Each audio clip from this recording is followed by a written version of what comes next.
Andhra Pradesh working journalist federation ఆధ్వర్యంలో చలో విజయవాడ పిలుపునిచ్చారు. రాష్ట్ర నలుమూలల నుండి జర్నలిస్టులు భారీగా తరలివచ్చారు. జర్నలిస్టుల సమస్యలపై విజయవాడ స్థానిక రాఘవయ్య పార్క్ నుండి తుమ్మలపల్లి కళాక్షేత్రం వరకు భారీ ర్యాలీ నిర్వహించారు. అనంతరం భారీ సభ నిర్వహించారు.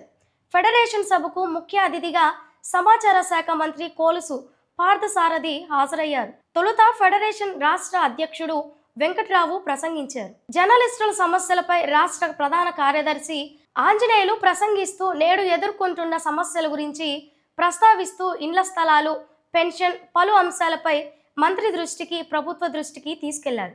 మంత్రి పార్థసారథి మాట్లాడుతూ పలు సమస్యలను ప్రభుత్వ దృష్టికి తీసుకెళ్లి పరిష్కరిస్తామని సానుకూలంగా స్పందించారు.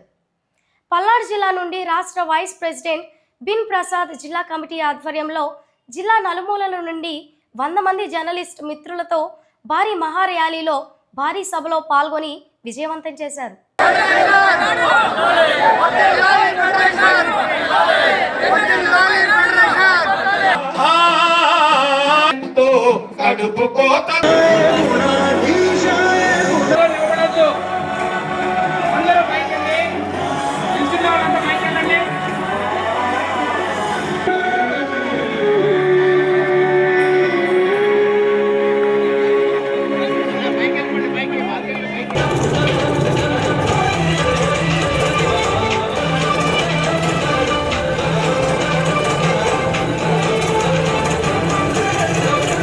మీ అందరి స్పందన తప్పడం ద్వారా తెలియజేస్తున్నాను.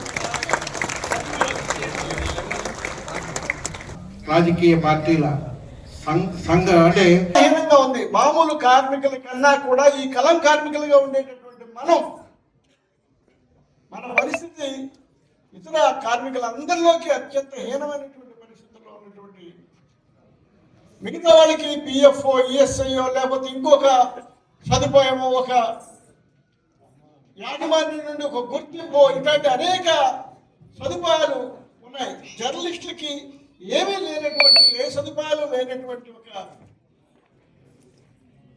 చాలా దిగువ పరిస్థితుల్లో జర్నలిస్టులు ఈ రోజున రాష్ట్రంలో అమౌంట్ ఆ జర్నలిస్ట్ కుటుంబాన్ని ఆదుకునేందుకు వీలుగా ఆ ఫండ్ ఏర్పాటు చేస్తే బాగుంటుంది. ఆల్రెడీ ఉన్నదానికి మరికొంత జోడించి చేస్తే బాగుంటుంది. కించపరచాలి, లేకపోతే ప్రభుత్వం మీద నెగిటివ్ అభిప్రాయాన్ని కలగజేయాలని కేవలం ఒక అభిప్రాయం, ప్రీ ఫిక్స్డ్ అభిప్రాయంతో ఏదైతే కొన్ని వార్తలు వస్తున్నాయో వాటి మూలంగా చాలా ఇబ్బందికర పరిస్థితులు వస్తున్నాయని చెప్పేసుకొని మనం చేస్తాను. అటువంటి ఫేక్ న్యూస్ మూలంగా, అటువంటి అబద్ధాలు ఏదైతే ఉన్నాయో, ఇందాక చెప్పారు ఏదో ప్రైవసీ యాక్ట్ అనేది మన ఆంజనేయ గారు చెప్పారు, అధికారులు దాడులు చేస్తున్నారని చెప్పేసి. సో ఇంటర్ప్రిటేషన్ ఎప్పుడైతే ఫేక్ న్యూస్ వస్తుందో, ఫేక్ న్యూస్ వాస్తవ న్యూస్ని అధిగమించి ఫేక్ న్యూస్లే ఎక్కువ వస్తున్నాయి అనే అభిప్రాయాన్ని కలగజేసి ఇటువంటి చర్యలు తీసుకుంటానికి కూడా మరి అవకాశం కలుగుతుందేమో మీలాంటి పెద్దలందరూ కూడా ఆలోచించాలని చెప్పేసి మనం చేస్తాను. ఏదైతే మీరు చెప్పారో వాటన్నిటి మీద కూడా స్పందించాల్సిన బాధ్యత ఉంది. సంబంధిత అధికారులతో చర్చించి తగు చర్యలు తీసుకోవాల్సిన అవసరం ఉంది. కొన్ని విషయాల మీద ముఖ్యమంత్రి గారి సమయం తీసుకుని వెళ్ళి చర్చించి మరి మీ అభిప్రాయాన్ని వారికి చేరవేసి వాటి మీద ఒక పరిష్కారాన్ని కూడా కనుగొనాల్సిన బాధ్యత ఉందని చెప్పేసి నేను మీ అందరికీ మనవి చేస్తాను. నేను సంబంధిత హ్యూమన్ రిసోర్సెస్ మినిస్టర్ గారికి, ఎడ్యుకేషన్ మినిస్టర్ గారి దృష్టికి కూడా తీసుకెళ్తాను. మరి తప్పకుండా ఇంకా క్షుణ్ణంగా ఏమిటి ఇప్పుడు, ఎందుకంటే తల్లికి వందనం ఏదైతే ఇస్తున్నారో 15,000 రూపాయలు ఎంతమంది చదువుకుంటే అంతమందికి ఇచ్చే స్కీమ్ ఉంది కాబట్టి దాంట్లో మీరు ఏ విధంగా అనర్హులు అవుతారో, లేకపోతే ఇంకా ఏ విధంగా దీన్ని మెరుగుపరచాలో తప్పకుండా మీతో చర్చించి, అధికారులతో చర్చించి మరి తగు ఉత్తర్వులు ఇవ్వడానికి నేను ప్రయత్నం చేస్తానని చెప్పేసి కూడా మీకు తెలియజేస్తాను. ఇండియన్ మెడికల్ అసోసియేషన్ ఏదైతే ఉందో వారితో చర్చించి కానీ, లేకపోతే కొన్ని పెద్ద హాస్పిటల్స్ ఏదైతే ఉన్నాయో ఐఎన్పిఆర్ తరఫున చర్చించి దీన్ని ఏ విధంగా మనం తీసుకువెళ్ళొచ్చో ఇది చేయాల్సిన అవసరం ఉంది. తప్పకుండా చేస్తానికి నేను కృషి చేస్తానని చెప్పేసి మనం చేస్తాను. దానికి కూడా వెంటనే అధికారులతో మాట్లాడి ఐఎంఏతో డిస్కస్ చేసి, ఇప్పుడు సమస్య ఏంటంటే ఈ సోషల్ మీడియా, యూట్యూబ్ ఇవన్నీ కూడా వచ్చిన తర్వాత అబద్ధాలు ఎక్కువ అవటం మూలంగా ఈ జర్నలిజం మీద కూడా కొంత నెగిటివ్ ఒపీనియన్ అన్ని వర్గాల్లో కూడా వస్తుందని చెప్పేసి మీకు మనం చేస్తామని మీరు ప్రభుత్వాన్ని విమర్శించడం, క్షేత్రస్థాయిలో జరుగుతున్న సమస్యల్ని తీసుకురావడం, వీటన్నిటికీ ప్రభుత్వానికి ఎటువంటి అభ్యంతరం లేదు, వాటిని ఆహ్వానిస్తాం కూడా.